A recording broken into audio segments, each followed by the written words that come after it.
Hi, this is Mark from Wiki Design. In this Spline tutorial, I'm going to show you how I created this 3D wall mock-up scene. I'm going to leave a Spline remix link in the description below so you can use this exact scene for your project. So let's just jump into the tutorial. The first thing we're going to do is grab that wood texture. Now there's tons of different places you can get textures on the internet. You can create your own, you could do whatever.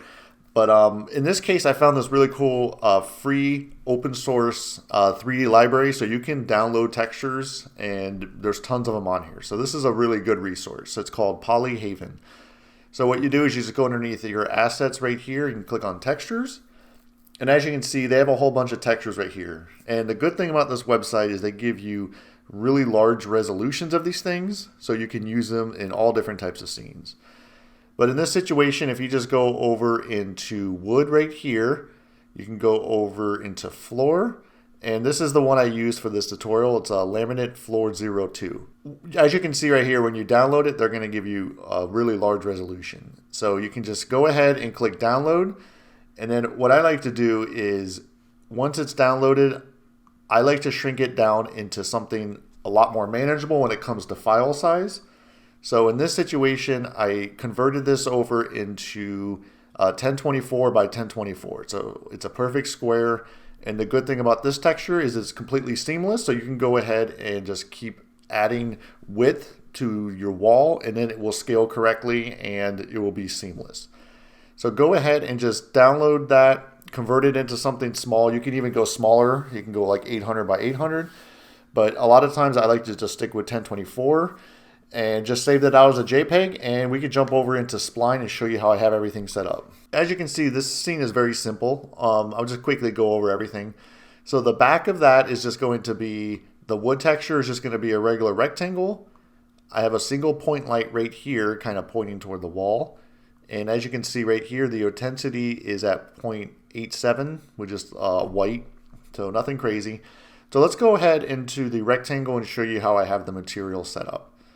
So you can see right here, it's very simple. I just have a lighting, I have an image, and a color right here inside your materials. So let's go ahead and go into the image first. So as you can see, let me close this to the left. This is the image I'm just going to upload straight from the Photoshop. So that JPEG you just created, you can just import that right here. And here are the different settings I have right here. So under projection, I have the planner. And you can see my axis, I have it as Z. So I believe by default it might be at Y. So if it looks like that, just go ahead and click Z. For the side, I have both. Wrapping, I have repeat. You're going to want to make sure you have repeat so it's more of a seamless. So if you can see right here, if you go to mirror, it's not going to work correctly. So you're going to want to make sure you have it at repeat. The sharpness, you can choose either crisp or smooth. You can see right here when you go to crisp, the lines might come in a little bit better. So if I zoom in, they might come in a little bit better than if I have it set to smooth. So it depends on your scene and your texture. For crop, you're going to want to go ahead and say no. And then this right here is going to be the most important thing. So depending on how you have everything with your texture and the size of your rectangle, your scaling is going to really matter. So I'm at like a 1.4 for the X and a 1 right here, 1.3 for the Y. So if you need these to be a little bit smaller, this is where you're going to go ahead and change the size of everything. So let me just go back into 1.3.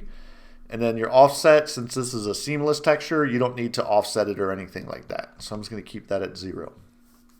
Now here's a really cool feature inside of Spline is you can add a little bit of a bump map to it. So let me show you what that means.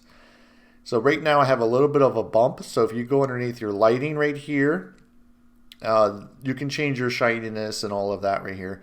So if you go right here and you choose the texture for your bump map to the same texture as that wood you have right here, you can go ahead and change the intensity. So let me go ahead and show you what that looks like when it's off. So you can see it's a lot more flat. There's not really a lot going on, but as soon as you add the bump map, you can see it adds a little more depth to like the grout lines and just to the wood itself. So if you want it to even be more, you can change this, but you can see it starts to get kind of noisy. So you don't want to go too high. So depending on your texture, you could bump it up a little bit more. So let me even go to like a 2. I think 2 is not going to look too bad. So you can just go ahead and change that right there. So that's a really cool feature. So as you can see underneath image, I have it at a 60 opacity. So if you change it to something like 100, it might start to look really washed out like this. And then what you could do is always go back to your point light and change that value if you want. But in my situation, I found out that 60 for the image is pretty good. And then what it's going to do is whatever color you have back here, it will start to absorb that color. So if I change this to red, you can see the wood's going to start to take on more of a red color. But I kind of wanted it to be more like this, a little bit of a gray. And so you can change that right there. And this is what it's going to look like right now. So that's about the color I wanted. Of course, you're going to have to play around with your settings and your lighting, but overall, I'm really happy with how this is looking so far. Now, the next part is going to be probably the most important part of this tutorial, and that is bringing in your logo from, your branding or whatever it may be into Spline. So in this situation, we have a whole branding guideline for this brand right here inside of Illustrator. So what I'm going to do is, I know I want to have it where we have the logo like this. We have the 9th Street up here, and then we want to take all of this. So you could just copy all of that, and then what I like to do is bring it into a new AI file, into something like this, keep it separate, and then export this as an SVG. So you could just go ahead and hit Save As, and then you're going to go to SVG. And when this comes up, these are the settings that I like to have for my SVG. I like to keep the profile at 1.1, convert any fonts to outline. You can keep embed right here. And then this right here is going to be a pretty important value. Depending on how complex your shapes are, you may need to increase this. I believe it says right here you can go from 1 to 7. So 7 is going to be a lot more geometry being added to your shapes. So in this situation, I found 3 is a good choice. It says right there on the bottom, 3 is the best choice for most files. So go ahead and just do 3. And then you can include any splicing data or anything like that. This doesn't really matter too much, but once you hit OK, this is going to save that SVG to your computer, and now we can upload that into Spline. So now I'm back in Spline, and you can click the button down here where it says Import, and then I'm going to click the SVG and then import that SVG into Spline. So now I've imported it, and it's at the same axis as my wall. So let me go ahead and just click and drag this over here. And what I like to do is extrude all of your extruding and all of that stuff off of the wall, and then you can always bring it back. So let me go into front view and just make sure that everything is imported correctly. You're going to want to go ahead and make sure any shapes look good during the import. So everything looks good right here. Now what we're going to do is on the left side, you can see this is the name of the shapes right here, and it's bringing in a whole bunch of these different shapes inside that kind of like a group.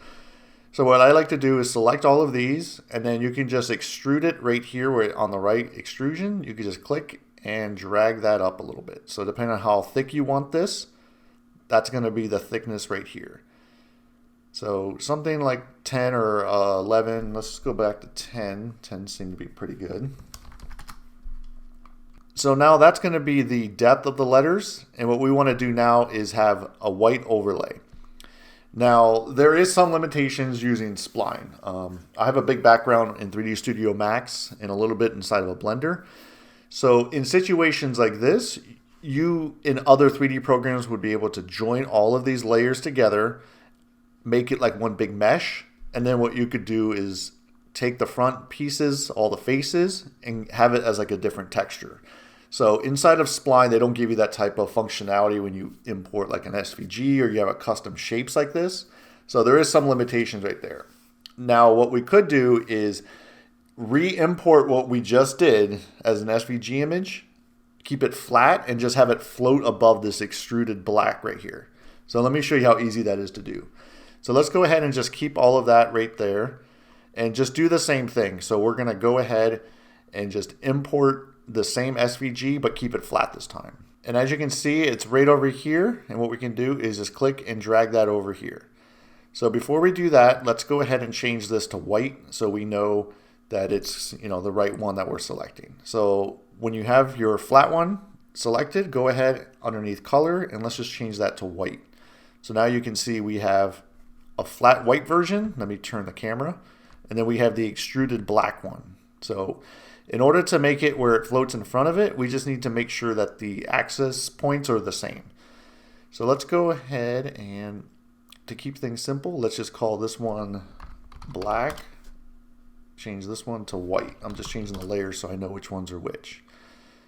So you can see the position right here of your X needs to match the white one. So let me go ahead, or vice versa, whatever, however you want to do it. So I'm going to choose the white one now, and I'm just going to paste in that exact value. So now they are in the same position, the X, Y, Z coordinates. The only thing I changed, like I said, was the X coordinates. And all we need to do now is just select the white and literally just click and drag it where it's floating above it. Now, it's kind of hard to do in an angle like this, so what I like to do is go into the top view, and you can see right here, if I zoom in really close, that doesn't look too bad. But what you could do is even rotate the camera more, and you can manually just start to enter in numbers right here. So it's at a Z index, or a Z of 10, so we can go to like 11. You can see that's floating too much. So on the right, we can change it to 9. So if it disappears, that means it's too far in. So we could do like 9.5. That's not good enough. 9.6. You can go like 9.8. 9.9. Nope. So 10 seems to be the magic number. So depending on how far you extruded this, so if you remember, I extruded that black at like a 10. So that's why at the Z index, it's good at 10 for the white. Hopefully this all makes sense. So now what you can do is just click and drag both of these and bring it onto your wall. And once you get it in a good position, you could do pretty much anything from here. So you could see right here, I have a camera. So what I wanted to do is just have the camera kind of always locked in. So if I go into that viewport, you could see right here, once I click camera, it should lock in. So that's about the angle I wanted. This of course is going to change depending on your project and everything. So if I go ahead and just hit play, this is about the angle I wanted right here. So one thing I came across while doing this project is sometimes when you import SVG images with different shapes like this, once in a while the faces can kind of not be imported correctly or something gets out of whack. So let me show you an example in how you can fix this. So I imported this version right here when I first started out, and I noticed that if I zoom in really close, you see these like weird holes inside the letters. That's because when I created this inside of Illustrator, or if you're using a font, sometimes the fonts are using these weird cuts inside their shapes. So when you import that into a program like Spline, it's literally going to leave a hole inside of your meshes. So let me show you how you can fix that. It's pretty simple. So let me jump back into Illustrator and show you how to fix that. So let me zoom into the end and show you how to fix this. So you can see right here, here are the two meshes that are causing the issue. So there's like these weird overlaps. And so when you import it into like a 3D program, it doesn't know what to do with these faces. So it kind of just like cuts a hole.